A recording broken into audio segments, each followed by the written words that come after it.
kind of stuff, and even Kobe came along, and the Jordan fans, I think, rejoiced because every one of them was so clearly inferior that it was a delight. And this is the first guy who scares them, because this is the first guy who, in an intellectually honest moment, they have to recognize is every bit on that level. Every bit on that level. I mean, if you just... Well, don't you think Kobe got there, though? I mean, at least... No. In my opinion, Kobe Bryant, as great as he was, and he was great, I would put Kobe Bryant in see, the top five conversation becomes very complicated because you could make an argument for all the centers. So I don't know how to start, how are you not putting Bill Russell and Will Chamberlain and Kareem Abdul-Jabbar in this? Right. So if you're going to put all three of them in there, you have very little room for other people. If you're going to, I hate to say take the centers out of it, but if you're going to take the centers out of it and just go with the guys who are somewhat comparable to each other, then I would say Kobe Bryant, to me, is a small step, but a step behind Michael Jordan. Look, I'm not saying he got even with him, Greeny. I'm just telling you, when you go through the line of disappointments of the next Jordan, which I hated that happened. I always felt like that was a strategic mistake by the NBA. You go, You're not going to replace this guy. Like, let's start, act like the league is going to fold up here because Grant Hill wasn't the guy, McGrady wasn't the guy.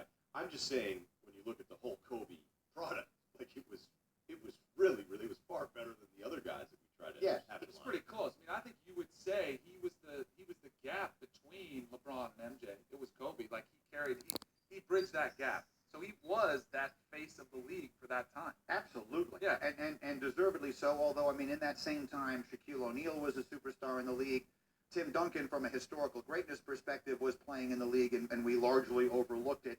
But that's not even what I mean. My point is, now this guy comes along, and there's a legitimate discussion to be had, just based upon the number of different things that he can do. Now, Michael had a couple of things that no one will ever touch that I've seen anyway. Now, someone's got to come along, and LeBron definitely is in this, and that is the number one thing Michael Jordan has going for him is, if my life was on the line and I needed 2 points and I could put the ball in anybody's hands, I would give it to him, and I wouldn't even think about it. I'd feel awfully good about where things were going, and LeBron wouldn't be in my top 10 on that list. And that's a pretty, I mean, when you're talking about basketball, that's a pretty significant ability to have. And that is the one he's got.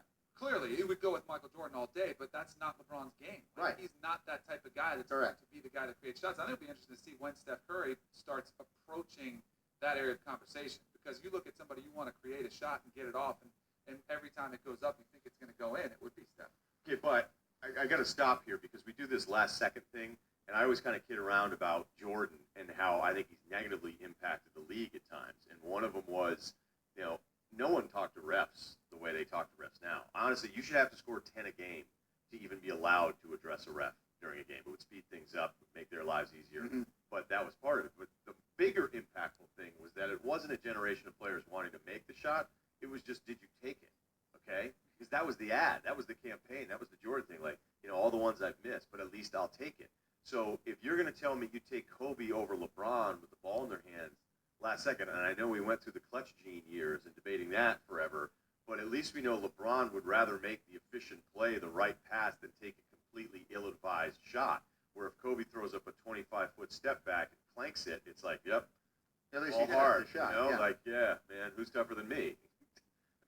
Yeah, I agree with you. LeBron gets criticized for giving up the ball in those circumstances, and the one criticism of him that is fair in that is that I do think sometimes he does not trust himself to go to the foul line. I don't think he wants to be. He even addressed it last night, again, after a blowout win with Doris, that he's missing foul shots.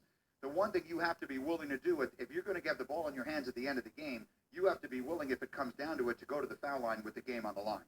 And I've never gotten a sense he wanted to do that. He doesn't put up the best late-game shots because he doesn't create as good. He didn't have the handle that Jordan had. So I think 5 inches taller. Right. So it's a difference.